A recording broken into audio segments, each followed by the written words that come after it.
अवधूत चिंतन श्री गुरुदेव दत्त. भूतकाळातील सगळ्या आठवणींमध्ये रमून यमदेव हलकेच हसतात. त्यांच्या डोळ्यात प्रेम, ओढ आणि कृतज्ञतेचे भाव दाटलेले असतात. मग ते म्हणतात, माझी ही कथा मी आज सांगतो. ती जे कोणी ऐकतील ते सर्व भाऊ बहीण सदैव सुखी राहोत. त्यांच्या आयुष्यात कधी दुःखाचं सावलीही पडू नये. त्यांच्या नात्यात प्रेम, शांती आणि आनंद नांदो. जसे मी माझ्या बहिणीवर प्रेम केले, तसेच प्रत्येक भावाने आपल्या बहिणीवर आणि प्रत्येक बहिणीने आपल्या भावावरती प्रेम करावे. कारण हे नाते जगातील सर्वात सुंदर आशीर्वाद आहे.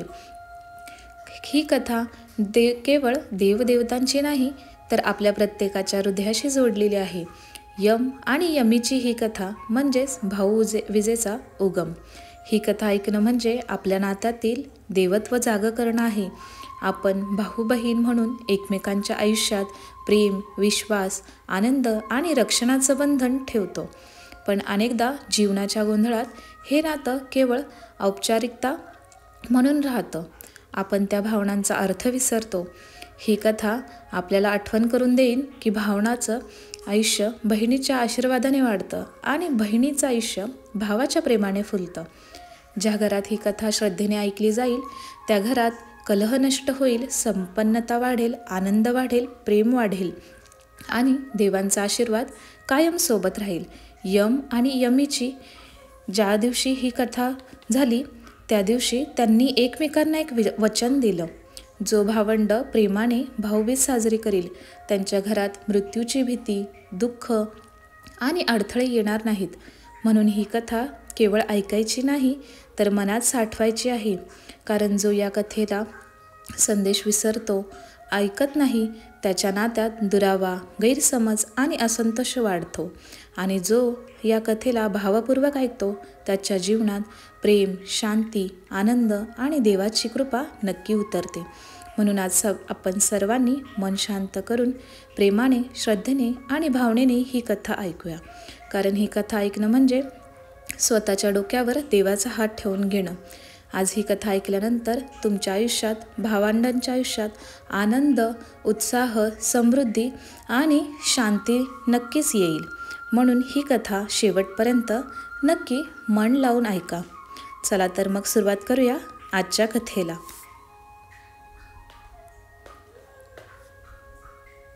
भक्तांनो, आज ऐकूया भाऊबीजेचा उगम ही कथा, यम आणि यमीची कथा.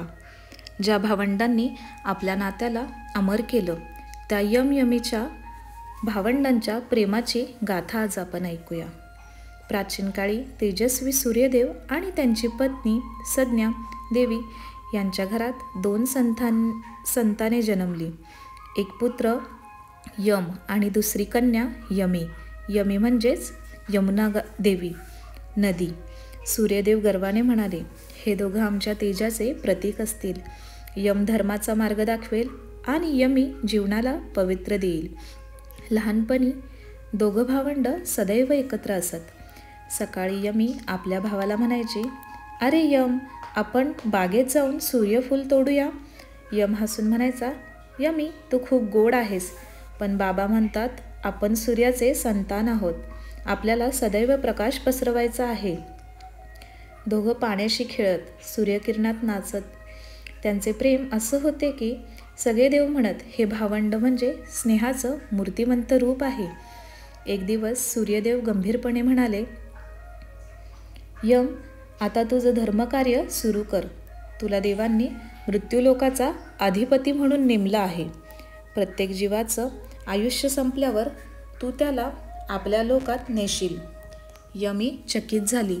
तिच्या डोळ्यात पाणी आलं. तिने विचारलं, बाबा, माझा भाऊ माझ्यापासून दूर जाणार का?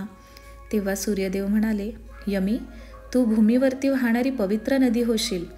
जिथे जिथे तू वाहशील, तिथे तुझा भाऊ तुझ्या स्मृतीत राहील आणि तुझ्या स्नेहामुळे मानवजात एका पवित्र दिवसाची स्थापना करेल, ज्याला भाऊबीज म्हटलं जाईल. हे ऐकून यम आणि यमी दोघेही अश्रूंनी भरले होते. यम धर्माच्या कार्यात पुढे जाऊ लागला. तो त्याच्या कार्यात रममाण झाला. प्रत्येक जीवाचं आयुष्य संपल्यावर तो न्यायपूर्वक त्याला यमलोकात नेई. लोक त्याला धर्मराज म्हणून ओळखू लागले. पण मनाच्या एका कोपऱ्यात त्याची लाडकी बहीण यमुना कायम आठवत राहिली. कधी तो शांत बसून म्हणे, माझी यमी आता कशी असेल? ती अजून माझी आठवण काढते का? त्याचवेळी पृथ्वीवर यमुना नदी म्हणजेच यमा रूपात वाहत होती. तिचे रूप मनोहर होतं. निळ्या पाण्यात सूर्यकिरण चमकत होते. सूर्यदेवांचा आशीर्वाद तिच्यासोबत कायम होता. ती म्हणायची, अरे यम भाऊ, तू कुठे आहेस? तुझ्या वाचून माझं हे प्रवाह मला कोरडंच वाटतंय. वर्ष, दशकं, शतकं गेली तरीही आपली भेट झाली नाही. यमुना नदीने प्रार्थना केली, माझ्या भावाला एक दिवस तरी माझ्या घरी आणा. माझी आणि त्याची भेट एकदा तरी होऊ देत. आणि एक दिवस यमराज थकलेला, क्लांत अवस्थेत पृथ्वीवर आला होता. तो म्हणाला, आज माझं मन शांत नाही. हजारो जीव माझ्या प्रतीक्षेत आहे. पण माझं मन बहिणीच्या आठवणीने भरलेलं आहे. मला तिला आज काहीही करून भेटायचं आहे. मला तिला भेटायला हवं. तो यमुनेच्या प्रवाहाच्या दिशेने निघाला. पृथ्वीवर मंद वारा वाहत होता. पक्षी गात होते. अचानक यमुनाने पाहिले. तिच्यासमोर तेजस्वी, गंभीर पण प्रेमळ चेहरा करून उभं राहिलं होतं कोणीतरी.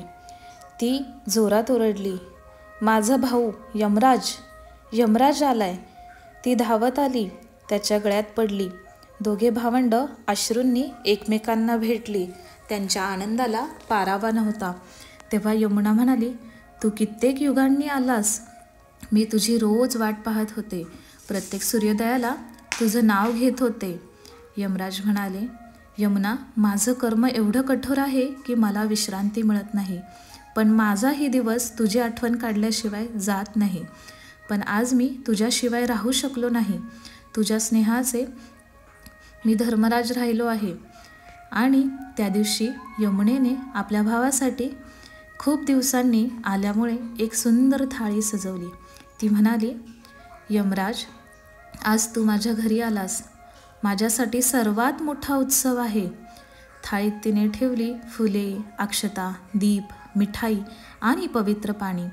तिने दिवे लावले आणि यमराजाच्या कपाळावर टिळक लावला आणि म्हणाली, हा टिळक फक्त रंग नाही, ही माझ्या प्रेमाची, संरक्षणाची आणि आशीर्वादाची ओवाळणी आहे.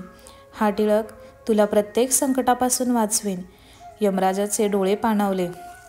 तो म्हणाला, यमुना, तुझं प्रेम अमर आहे.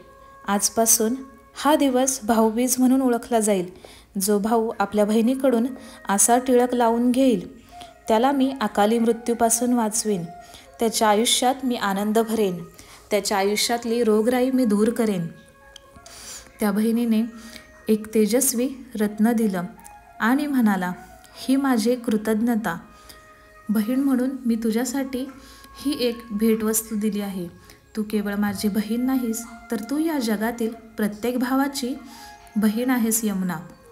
त्या क्षणी देवांनी आकाशातून पुष्पवृष्टी केली आणि पृथ्वीवर त्या दिवशी पहिली भाऊबीज साजरी झाली.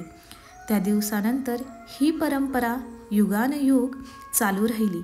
द्वापार युगात सुभद्राने देखील भगवान कृष्णांना टिळक लावला आणि त्या दिवशी त्यांचीही भाऊबीज साजरी झाली. रामायणात शांताने आपल्या भावांना म्हणजेच भरत आणि लक्ष्मणाला ओवाळलं, टिळक लावला, त्यांची आरती केली. त्याचप्रमाणे महाभारतात द्रौपदीनेही भगवान कृष्णांच्या हातावर राखीचा धागा बांधला आणि त्यांना आरती केली होती. प्रत्येक काळात ही भावना एकच होती, तीच म्हणजे भावाची रक्षा आणि बहिणीचं प्रेम. आणि ते पारंपार राहत गेलं आणि ही भाऊबीज साजरी होत राहिली. आजही या दिवशी बहिणी आपल्या भावाला ओवाळतात, टिळक लावतात, आरती करतात, अक्षदा डोक्यात ठेवतात आणि भावाला मनोभावे प्रेम, आनंद वाटू पाहतात. त्या दीर्घायुष्याची प्रार्थना करतात आणि भाऊ बहिणीचं रक्षण करण्याचं वचन देतं. आणि हे नातं वाढत जातं.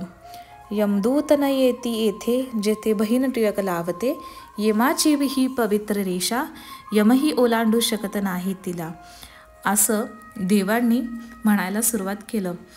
यम आणि यमराजने दाखवलं यमराज आणि यमुनाने दाखवलेलं हे बहिणीचं प्रतीक आजही जिवंत आहे. भाऊबीज म्हणते फक्त ही विधी नाही आहे, ती आहे विश्वास, संरक्षण आणि निरपेक्ष प्रेमाचा उत्सव. म्हणूनच आज प्रत्येक बहीण म्हणते माझा भाऊ सुखी राहो, दीर्घायुष्य लाभो. आणि प्रत्येक भाऊ म्हणतो माझी बहीण नेहमी हसत राहो, तिचं आयुष्य यमुने इतकं पवित्र राहो. आणि अशा रीतीने यमराज आणि यमुना नदीची ही पवित्र कथा आपल्याला खूप काही सांगते. भाऊ बहिणीचं नातं म्हणजेच पैसे वगैरे नाही, तर एकमेकांना आनंद, एकमेकांची रक्षणाची आणि काळजी करण्याची मोठी जबाबदारी म्हणजेच भाऊ बहिणीचं नातं. भाऊ बहीण एकमेकांपासून कितीही दूर असले, कितीही त्यांच्यामध्ये वाद असले, तरी भावा बहिणीचं हे नातं परमेश्वराने बनवलेलं आहे, ते कधीच तुटू शकत नाही. आज जर तुमच्या भावंडांच्यात अबोला असेल तर तुम्ही ती चूक सुधारू शकता. कुणीतरी माघार घेऊन एकमेकांशी बोला, आपलं प्रेम जागृत करा आणि एकमेकांच्या आयुष्यात आनंद, स्नेह भरा. यमराजांचा आशीर्वाद आणि यमुना नदीचं पवित्र आनंदाचं स्थान तुमच्या आयुष्यात वाहत राहील आणि तुमचं आयुष्य आनंदाने फुलून निघेल. पैशापेक्षा मनाचा आनंद हा खूप पटीने मोठा असतो. म्हणूनच आज कितीही भांडण तंटे असले तरी आपल्या भावंडांना स्वतःहून बोलता करा आणि आनंदाचा दिवस छान साजरा करा. इथेच यमराज आणि यमुना नदीची ही कथा संपते.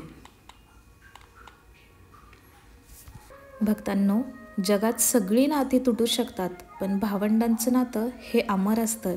हे साक्षात भगवान यमराजांनी सांगितलेलं आहे, कारण त्या नात्यात देवही प्रेमाच्या ओवाळण्यात बांधले गेलेले आहेत. म्हणूनच मी सर्वांना विनंती करेल की यावर्षी तुम्ही भाऊबीज एकदम छान साजरी करा. आपल्या भावाशी, बहिणीशी प्रेमाने, आनंदाने बोला, त्यांच्याकडून ओवाळणी करून घ्या आणि तुमचं नातं अतूट बनवा. भगवान सगळ्या देवांकडे मी हीच विनंती करेन की सगळ्या भावा बहिणींना आनंदाने आणि निरोगी आणि दीर्घकाळ आयुष्य द्या. श्री स्वामी समर्थ. आजची कथा आवडली असल्यास लाईक, शेअर, सबस्क्राईब नक्की करा. ही कथा इतर भक्तांपर्यंत नक्की पोहोचवा. तुमचा आशीर्वाद आमच्यासाठी अनमोल आहे. त्यामुळे कमेंट बॉक्समध्ये नक्की कमेंट करा आणि आम्हाला प्रेरणा द्या. श्री स्वामी समर्थ. अवधूत चिंतन श्री गुरुदेव दत्त.